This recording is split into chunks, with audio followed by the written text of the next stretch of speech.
ಭಾನುವಾರ ಜನೌಷಧಿ ಕೇಂದ್ರ ತೆರೆಯುವಂತೆ ಆಗ್ರಹ. ಚಿನ್ನ ವಾಪಸ್ ಕೊಟ್ಟ ಪ್ರಾಮಾಣಿಕತೆ ಮೆರೆದಂತಹ ಆಟೋ ಚಾಲಕ. ದಲ್ಲಾಳಿಗಳ ಹಾವಳಿಗೆ ರೈತರು ಕಂಗಾಲು. ದೂರುಗಳ ಸುರಿಮಳೆ. ಎಲ್ಲವನ್ನ ನೋಡ್ತಾ ಹೋಗೋಣ. ಕರ್ನಾಟಕ ಟಾಪ್ 20ಯಲ್ಲಿ ಚಿನ್ನಾಭರಣ ಇದ್ದ ಬ್ಯಾಗನ್ನು ಹಿಂದಿರುಗಿಸಿ ಆಟೋ ಚಾಲಕ ಪ್ರಾಮಾಣಿಕತೆ ಮೆರೆದಿರುವ ಘಟನೆ ತುಮಕೂರು ನಗರದಲ್ಲಿ ನಡೆದಿದೆ. ಸುಮಾರು 4 ಲಕ್ಷ ಬೆಲೆ ಬಾಳುವ ಒಡವೆ ಇದ್ದ ಬ್ಯಾಗನ್ನು ವಾಪಸ್ ಕೊಡುವ ಮೂಲಕ ಆಟೋ ಚಾಲಕ ರವಿಕುಮಾರ್ ಮಾದರಿಯಾಗಿದ್ದಾನೆ. ಅರಸೀಕೆರೆ ಮೂಲದ ಗಾಯತ್ರಿ ಅನ್ನೋರು ಕುಂದೂರು ಗ್ರಾಮದ ಸಂಬಂಧಿಕರ ಮನೆಗೆ ಸೀಮಂತ ಕಾರ್ಯಕ್ಕೆ ಬಂದಿದ್ರು. ಬಸ್ ನಿಲ್ದಾಣದಲ್ಲಿ ಇಳಿಬೇಕಾದ್ರೆ ಆಟೋದಲ್ಲಿ ಚಿನ್ನದ ಬ್ಯಾಗ್ ಇಟ್ಟು ಬಿಟ್ಟು ಹೋಗಿದ್ರು. ಬ್ಯಾಗ್ ಗಮನಿಸಿದ ಆಟೋ ಚಾಲಕ ರವಿಕುಮಾರ್ ಪ್ರಯಾಣಿಕರನ್ನ ಹುಡುಕಾಟ ನಡೆಸಿದ್ದಾನೆ. ಗಾಯತ್ರಿ ಅವರು ಸಿಗದೇ ಇದ್ದಾಗ ಚಿನ್ನದ ಬ್ಯಾಗ್ ಅನ್ನ ಪೊಲೀಸ್ ಠಾಣೆಗೆ ಒಪ್ಪಿಸೋಕೆ ಬಂದಿದ್ದ.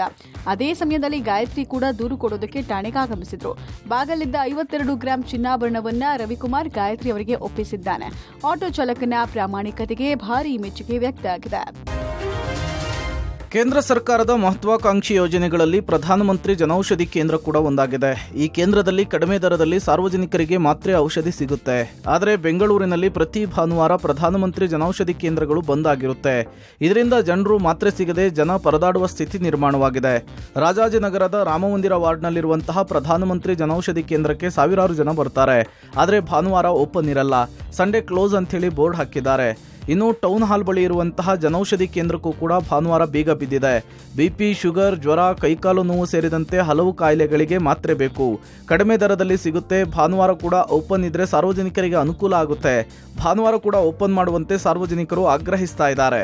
ಈ ಔಷಧಿ ಕೇಂದ್ರ ಏನಿದೆಯಾ ಇದು ಭಾನುವಾರ ಓಪನ್ ಮಾಡಿದ್ರೆ ಜನರಿಗೆ ಎಲ್ಲರಿಗೂ ಅವಕಾಶ ಸಿಗುತ್ತೆ. ಕಮ್ಮಿ ರೇಟ್ನಲ್ಲಿ ಸಿಗ್ತಾರೆ ಅಂದ್ರೆ ಎಲ್ಲರೂ ಒಂದು ಯೂಸ್ ಆಗುತ್ತೆ. ಶುಗರು BP ಇರೋರು ಇರ್ತಾರೆ, ಮಾತ್ರೆಗಳು ಬೇಕಾಗುತ್ತೆ, ಮಕ್ಕಳಿಗೆ ಬೇಕಾಗುತ್ತೆ.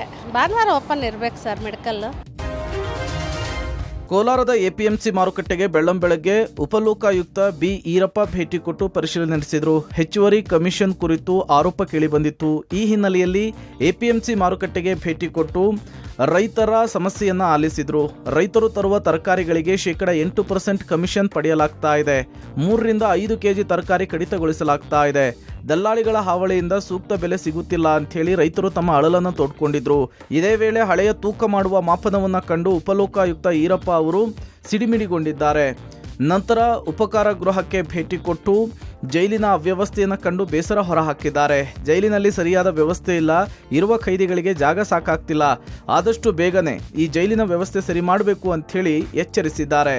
₹8 ಕಮಿಷನ್ ರೈತರನ್ನ ತಗೊಂತಾರೆ ಅಂತ ಕಾನೂನಲ್ಲಿ ರೈತರಿಂದ ತಗೊಳ್ಳಂಗಿಲ್ಲ ಅಂತಿದೆ. ಬರೀ ಟ್ರೇಡರ್ಸ್ ಕೊಡ್ಬೇಕು, ಮಾರಾಟಗಾರ ಕೊಡಬೇಕು, ರೈತರಿಂದ ತಗೊಳಕ್ ಬರೋದಿಲ್ಲ. ಅವರು 100ಕ್ಕೆ 5 ಕೆಜಿ ಎಕ್ಸ್ಟ್ರಾ ತಗೊಂತಾರೆ. 8% ಮತ್ತೆ 100ಕ್ಕೆ 5 ಕೆಜಿ. ಆಮೇಲೆ ಎಲ್ಲಾ ಮಿಷನ್ ನಾನೇ ಚೆಕ್ ಮಾಡ್ತೀನಿ.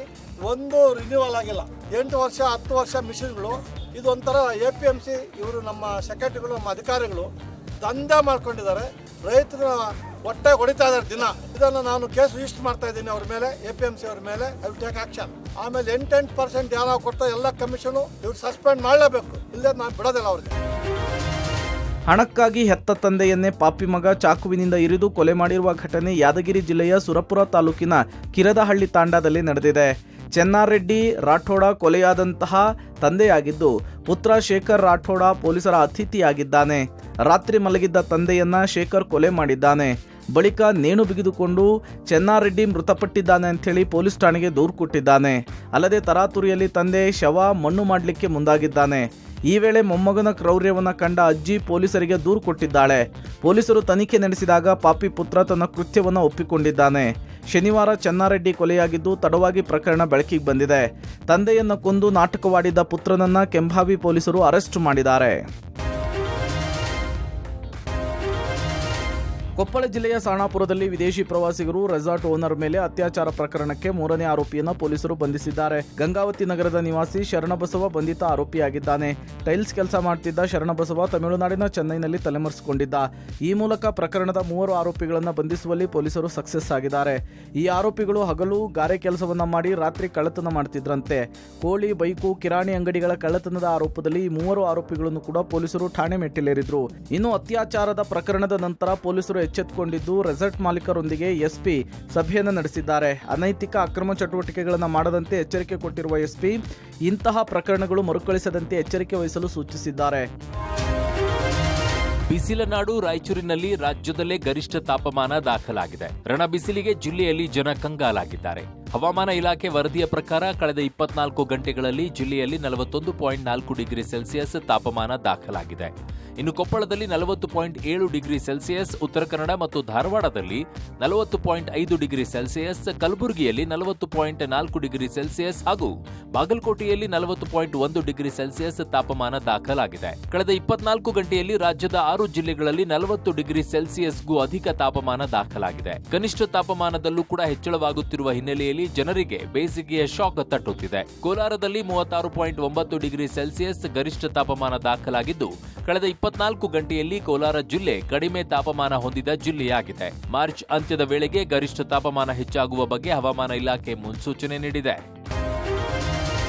ಧಾರ್ಮಿಕ ಕ್ಷೇತ್ರಗಳ ನದಿ ತೀರದಲ್ಲಿ ಶಾಂಪೂ ಹಾಗೂ ಸೋಪುಗಳ ಮಾರಾಟವನ್ನು ನಿಷೇಧಿಸಿ ಅರಣ್ಯ ಮತ್ತು ಪರಿಸರ ಇಲಾಖೆ ಆದೇಶ ಹೊರಡಿಸಿದೆ. ನದಿ ತೀರದಲ್ಲಿ ಸೋಪು, ಶಾಂಪೂ ಬಳಕೆ ಹೆಚ್ಚಾಗಿದ್ದು, ಸ್ನಾನ ಮಾಡಿದ ನಂತರ ಭಕ್ತಾದಿಗಳು ಅರ್ಧಂಬರ್ಧ ಖಾಲಿಯಾದ ಸೋಪುಗಳನ್ನು ಕವರ್ಗಳಲ್ಲಿ ಹಾಕಿ ನದಿಯಲ್ಲಿಯೇ ಬಿಸಾಡ್ತಾ ಇದ್ರು. ಇದರಿಂದ ನದಿ ನೀರಿನಲ್ಲಿ ಮಾಲಿನ್ಯ ಹೆಚ್ಚಾಗ್ತಾ ಇದೆ. ಮಾಲಿನ್ಯ ತಡೆಗಟ್ಟುವ ನಿಟ್ಟಿನಲ್ಲಿ ಅರಣ್ಯ ಮತ್ತು ಪರಿಸರ ಇಲಾಖೆ ಈ ಕ್ರಮ ಕೈಗೊಂಡಿದೆ. ನದಿ ದಡಗಳಲ್ಲಿ ಸೋಪು ಹಾಗೂ ಶಾಂಪೂ ಮಾರಾಟ ಮಾಡದಂತೆ ನಿಷೇಧವನ್ನು ಹೇರಲಾಗಿದೆ. ನದಿ, ಕೊಳಗಳು ಮತ್ತು ಸರೋವರಗಳಿಂದ 500 ಮೀಟರ್ ಶಾಂಪೂ ಹಾಗೂ ಸೋಪುಗಳ ಮಾರಾಟವನ್ನು ನಿಷೇಧಿಸುವಂತೆ ನಿರ್ದೇಶಿಸಿದ್ದಾರೆ. ಭಕ್ತರು ತಮ್ಮ ಬಟ್ಟೆಗಳನ್ನು ನದಿಗಳು, ಸರೋವರ, ಕೊಳಗಳು ಮತ್ತು ಕಲ್ಯಾಣಿಗಳಲ್ಲಿ ವಿಲೇವಾರಿ ಮಾಡುವುದನ್ನು ತಡೆಯುವುದಕ್ಕೆ ಕ್ರಮ ಕೈಗೊಳ್ಳುವಂತೆ ಸೂಚನೆ ಕೂಡ ಪಾಸ್ ಮಾಡಿದ್ದಾರೆ. ಈ ಬಾರಿಯ ಬಜೆಟ್ನಲ್ಲಿ ಹಾಸನ ಜಿಲ್ಲೆಯ ಹೆಸರೇ ಇರಲಿಲ್ಲ. ಆದರೂ ನಮ್ಮ ಜಿಲ್ಲೆಗೆ ಹೆಚ್ಚುವರಿಯಾಗಿ ಜೂಜು, ಎಣ್ಣೆ, ಮಟ್ಕಾ, ಗಾಂಜಾ ಗ್ಯಾರಂಟಿ ಕೊಟ್ಟಿದ್ದಾರೆ ಅಂತೇಳಿ ಮಾಜಿ ಸಚಿವ ಎಚ್.ಡಿ. ರೇವಣ್ಣ ವ್ಯಂಗ್ಯವಾಡಿದ್ದಾರೆ. 5 ಗ್ಯಾರಂಟಿಗಳನ್ನು ಮುಂದುವರೆಸಿದ್ದಾರೆ. ಜಿಲ್ಲೆಗೆ ತೋಟಗಾರಿಕಾ ಕಾಲೇಜು ಮಂಜೂರು ಮಾಡ್ತಾರೆ, ಫ್ಲೈಓವರ್ಗೆ ಅನುದಾನ, ಸೂಪರ್ ಸ್ಪೆಷಾಲಿಟಿ ಆಸ್ಪತ್ರೆಗೆ 100 ಕೋಟಿ ಅನುದಾನ ಕೊಡ್ತಾರೆ ಅಂತ ನಿರೀಕ್ಷೆ ಮಾಡಲಾಗಿತ್ತು. ಆದರೆ ಜಿಲ್ಲೆಗೆ ಬಜೆಟ್ನಲ್ಲಿ ಯಾವುದೇ ಯೋಜನೆ ಕೊಟ್ಟಿಲ್ಲ. ಹಾಗಾಗಿ ಜಿಲ್ಲೆಯ ಜನ ಸರ್ಕಾರಕ್ಕೆ ಧನ್ಯವಾದವನ್ನು ಹೇಳಬೇಕು ಅಂತೇಳಿ ರೇವಣ್ಣ ಬೇಸರ ವ್ಯಕ್ತಪಡಿಸಿದ್ದಾರೆ. ಇನ್ನು ಬಜೆಟ್ ವಿರೋಧಿ ತುಮಕೂರಿನಲ್ಲಿ ಬಿಜೆಪಿ ಕಾರ್ಯಕರ್ತರು ಟ್ರ್ಯಾಕ್ಟರ್ ಏರಿ ಪ್ರೊಟೆಸ್ಟ್ ನಡೆಸಿದ್ರು. ಹಿಂದೂ, ರೈತ ಹಾಗೂ ದಲಿತ ವಿರೋಧಿ ಬಜೆಟ್ ಇದು ಅಂಥೇಳಿ ಅಲ್ಪಸಂಖ್ಯಾತರನ್ನು ಸೃಷ್ಟೀಕರಣ ಮಾಡುವ ಬಜೆಟ್ ಅಂಥೇಳಿ ಆಕ್ರೋಶ ಹೊರಹಾಕಿದ್ರು. ರಾಜ್ಯದ ಮುಖ್ಯಮಂತ್ರಿಗಳು 2025-26ನೇ ಸಾಲಿನ ಬಜೆಟ್ ಅನ್ನ ಮಂಡನೆ ಮಾಡಿದ್ದಾರೆ. ಆಸ್ತ ಎಲ್ಲಿದೆ ಅಂತ ಈ ರಾಜ್ಯದ ಬಜೆಟ್ ಅಲ್ಲಿ ಇಲ್ಲ. ಪರವಾಗಿಲ್ಲ, ರಾಜ್ಯದಲ್ಲಿ ಈಗ 5 ಭಾಗ್ಯಗಳನ್ನ ಕಂಟಿನ್ಯೂ ಮಾಡಿದ್ದಾರೆ. ಅದ್ರ ಜೊತೆಗೆ ನಮ್ಮ ಜಿಲ್ಲೆಗೆ ಅಡಿಷನಲ್ ಆಗಿ ಇನ್ನ 5-6 ಭಾಗ್ಯಗಳನ್ನ ಕೊಟ್ಟಿದ್ದಾರೆ. ಒಂದು ಜೂಜಾಡೋದಕ್ಕೆ ಒಂದು ಭಾಗ್ಯ, ಎಣ್ಣೆ ಭಾಗ್ಯ, ಇನ್ನೊಂದು ಮಡ್ಕಾ ಭಾಗ್ಯ, ಇನ್ನೊಂದು ಗಾಂಜಾ ಭಾಗ್ಯ, ಆಮೇಲೆ ಈ ಭಾಗ್ಯಗಳನ್ನ ಅಡಿಷನಲ್ ಆಗಿ ಸೇರಿಸಿದ್ದಾರೆ. ಅದಕ್ಕೆ ನಮ್ಮ ಜಿಲ್ಲೆ ಜನ ರಾಜ್ಯ ಸರ್ಕಾರಕ್ಕೆ ಕೃತಜ್ಞತೆ ಸಲ್ಲಿಸಬೇಕು.